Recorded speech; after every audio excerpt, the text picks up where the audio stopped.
Bom, espero não me atrapalhar muito, porque eu tenho um problema com tecnologia, mas tudo bem.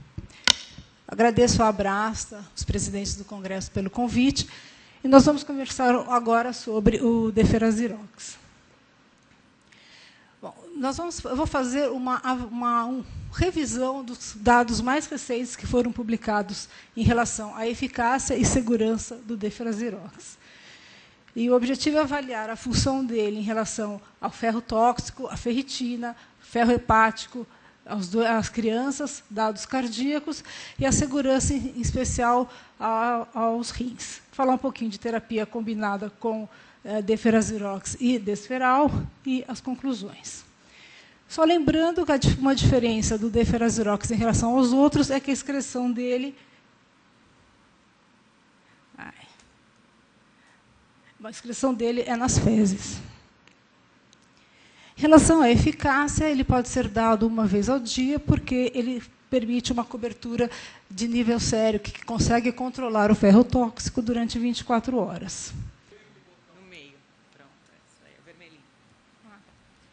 Em relação ao ferro tóxico, a gente percebe que, a hora que começa o tratamento com o Deferazirox, ele consegue manter o LPI em níveis abaixo de 0,4, que é considerado normal, durante todo o tratamento. Isso também se observa naqueles pacientes com talassemia que têm níveis de sobrecarga maiores de ferro, por exemplo, ferritina, mediana de ferritina acima de 3.000. Em relação à redução da ferritina sérica, 4 anos e meio de seguimento desses pacientes mostrou que, inicialmente, depois de 2 anos, é que se obteve uma queda mais eficaz dos níveis da ferritina sérica. Porém, foi neste momento, como eram estudos iniciais, que começou o conceito de que se deveria adequar a dose do medicamento à carga de ferro que esse paciente recebe. Então, a partir do momento em que se aumenta a dose do Deferazirox, percebe-se uma queda mais rápida da ferritina sérica. E esse gráfico ele é superponível também para os pacientes pediátricos, fazendo-se uma análise separada só para eles. E isso foi confirmado com um estudo mais recente, onde se determinou a dose do Deferazirox que se deveria dar em relação à quantidade de sangue que esse paciente estava recebendo. Então, o que se observou? Que aqueles pacientes que recebiam doses maiores, ou seja, aqueles que tinham uma oferta maior de ferro na transfusão, eu dando uma dose maior do medicamento, a queda da ferritina era mais rápida. Então, a gente percebe que doses de 20 e 30 miligramas, que são as doses que são consideradas ideais para o tratamento desse paciente, já com 3 meses de tratamento, nós já observamos a queda que nós gostaríamos.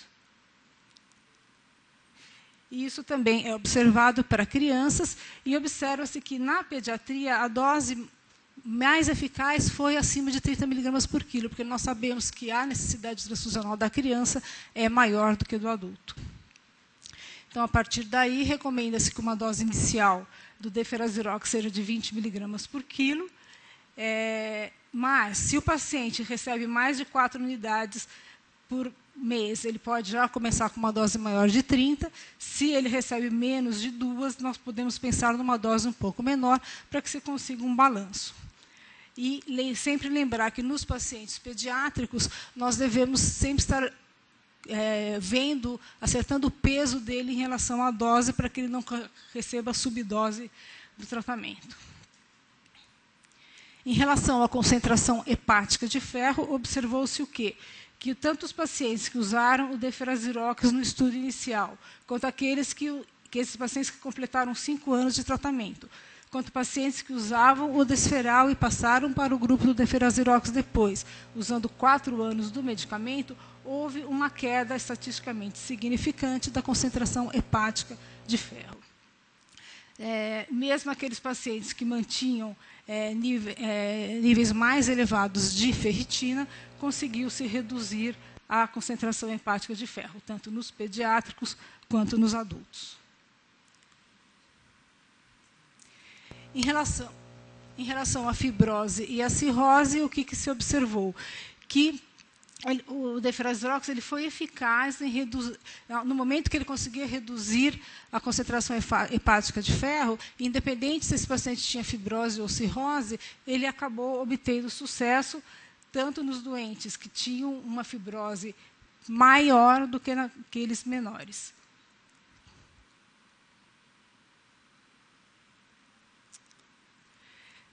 E observaram que 82,6% dos pacientes eles apresentaram uma estabilização, ou seja, eles não progrediram na fibrose ou na cirrose durante o tratamento com o deferoxirox.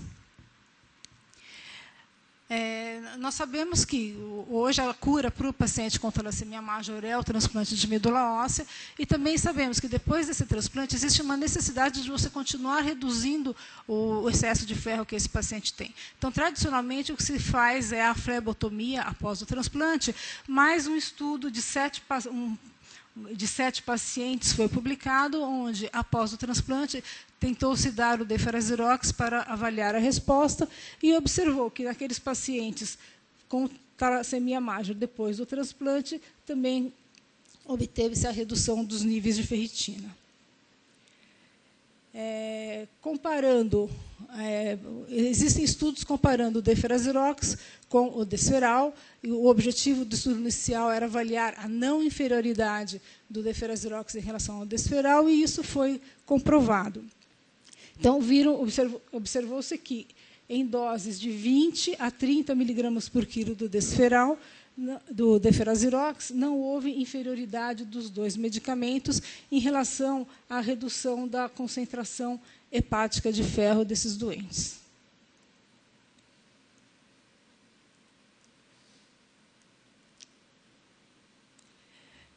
Existem poucos estudos comparando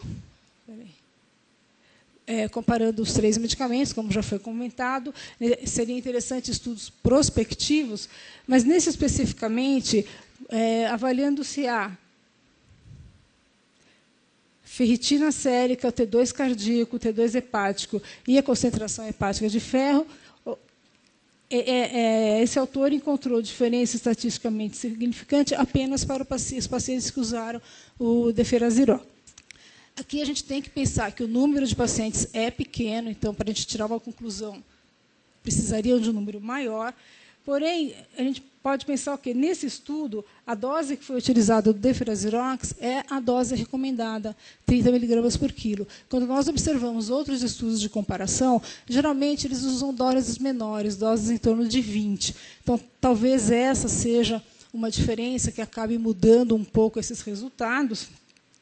E aqui também, na dose do deferiprone, foi usado 75. De repente, se tivesse usado 100 miligramas por quilo, talvez os resultados fossem similares entre os dois medicamentos.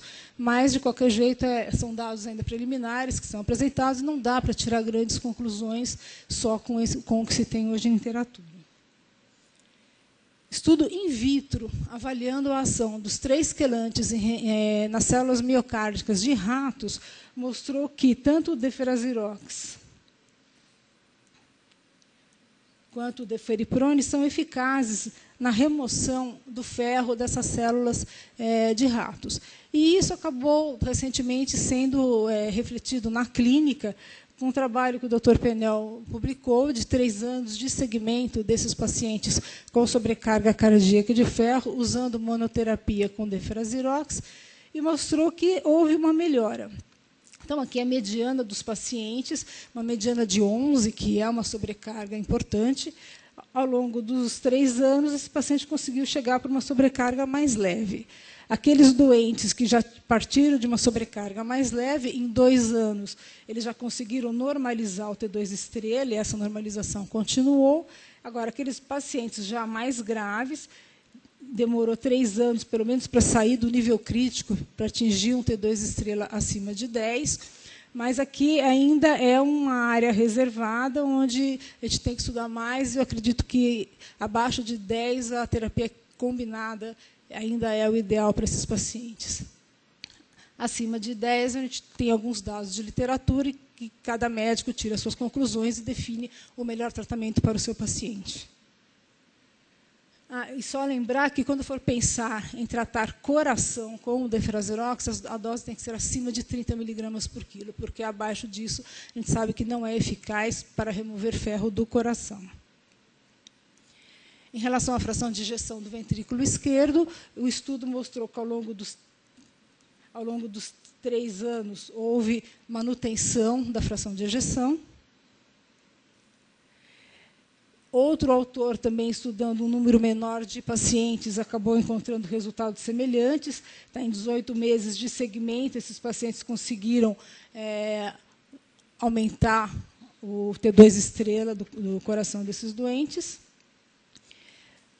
Outro autor também achou os mesmos dados, tanto o T2 cardíaco quanto a concentração hepática de ferro, em 2 anos de seguimento, com doses que variavam de 30 a 40, porque aqui o objetivo era controlar a sobrecarga cardíaca de ferro, também encontrou melhora do T2 estrela e a diminuição da sobrecarga hepática do ferro. Também um número pequeno de pacientes nesse estudo. Em relação à segurança e à tolerabilidade do deferoxirox, o que a gente pode pensar?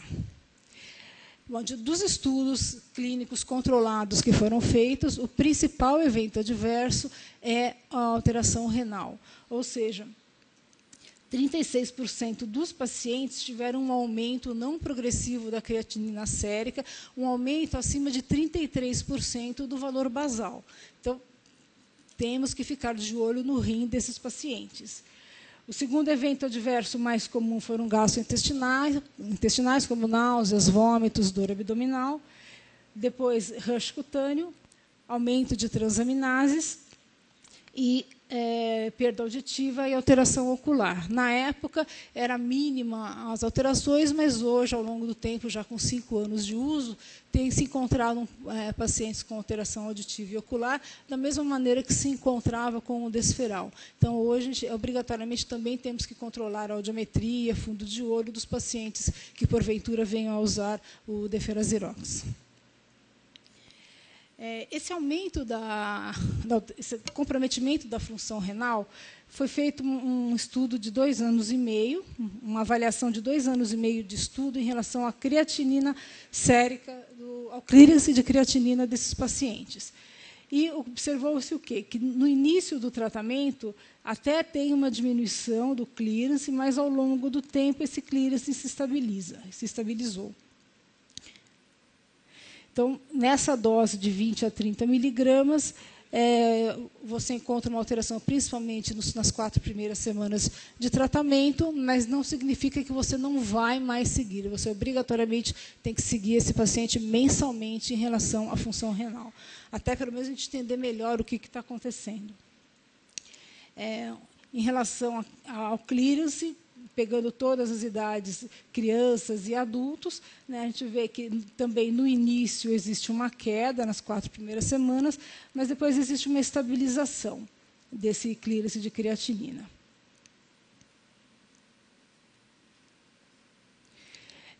Um segmento um pouco maior de 4 anos e meio dos pacientes com talassemia major, também mostrando, em relação à creatinina sérica, uma estabilização, ou seja, você tem alteração inicial, mas ela não é progressiva.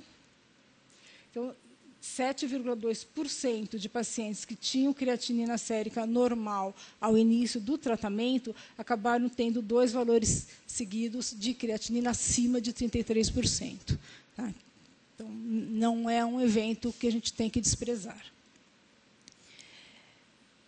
Agora, como nós comentamos, aqueles pacientes que eu tenho necessidade de retirar o ferro do coração, eu vou usar uma dose maior. Será que, usando essa dose maior, eu vou ter maior comprometimento renal? Então, do que se publicou aqui de 18 meses de seguimento, em 264 pacientes, mesmo com uma dose menor, não teve alteração dos níveis de creatinina, mas 2 pacientes eles tiveram um aumento acima do esperado, com necessidade de interrupção do tratamento.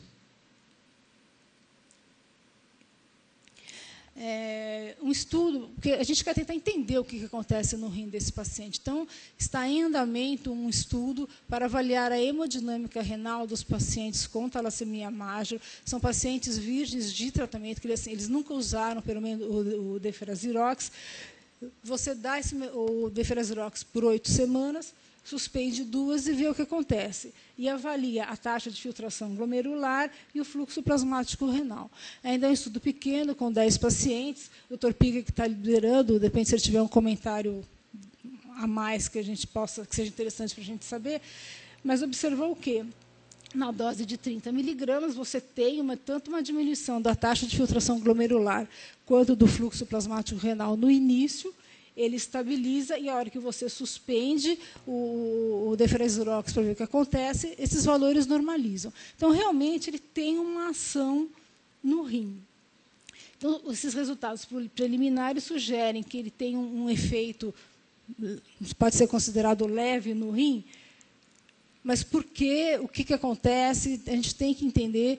Isso é só do Deferazirox, já foi relatado também no Desferal.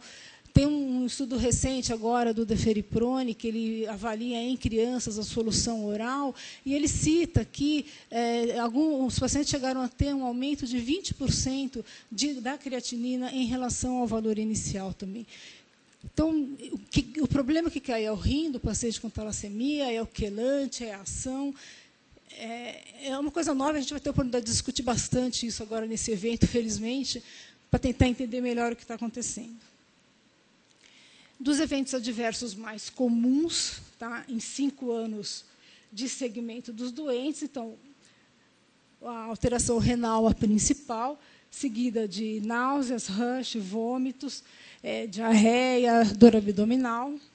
E vale ressaltar que, ao longo, isso é maior no primeiro ano de uso do medicamento, mas, conforme os anos passam, a incidência desses eventos adversos acaba diminuindo.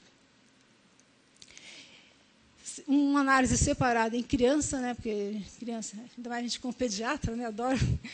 A gente vê que, nas crianças, o principal evento adverso foi dor abdominal, seguido de vômitos, náuseas e rash cutâneo, com uma variação aí ao longo dos anos. É diferente um pouco dos adultos, que eles diminuem. Em criança parece que se mantém um pouco, mas, no geral, a frequência dos eventos era em torno de 10%, em pediatria um pouco menor, em torno de 5%. Será que é porque a criança também não relata?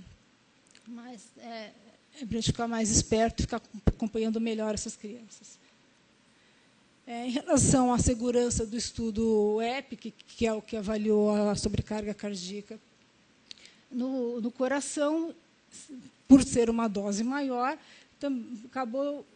o principal evento adverso foi aumento da creatinina sérica, seguido de rush, aumento de transaminases e diarreia. Tá, não houve mortes nesse estudo, e tem outro estudo publicado por Lades que acabou também encontrando resultados semelhantes a esse em relação aos eventos adversos principais.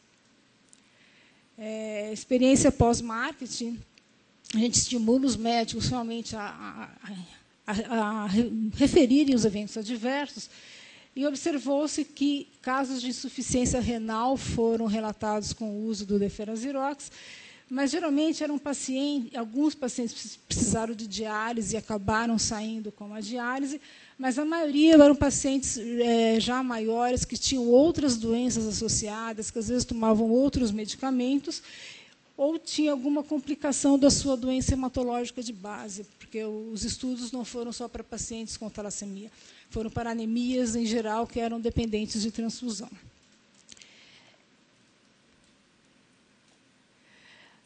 Um estudo ainda pequeno, envolvendo 15 pacientes, associando o Deferazirox com a deferoxamina, mostrou que tem sido, nesse número pequeno de 15 pacientes, foi eficaz em reduzir a sobrecarga hepática de ferro, 48%, a ferritina sérica, 43%, e também em controlar o ferro livre tóxico no organismo. Bom, concluindo. Hoje, como se tem em literatura, nós podemos dizer que o Deferazirox ele permite que você mantenha níveis séricos adequados, controlando o ferro tóxico durante 24 horas, dando uma vez por dia um medicamento. Ele tem uma meia-vida plasmática longa. Ele consegue controlar e reduzir o ferro tóxico livre. Ele tem mostrado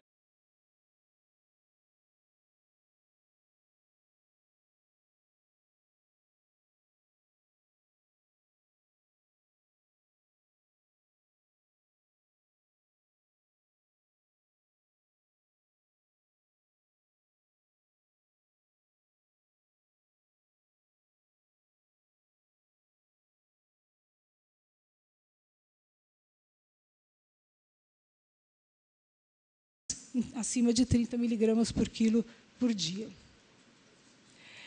O aumento da creatinina sérica ele tem se mostrado leve, não progressivo, mas não significa que eu não devo pensar e analisar o que está acontecendo com esse doente.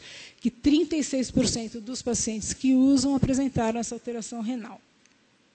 No momento que você suspende o medicamento, os níveis voltam ao normal e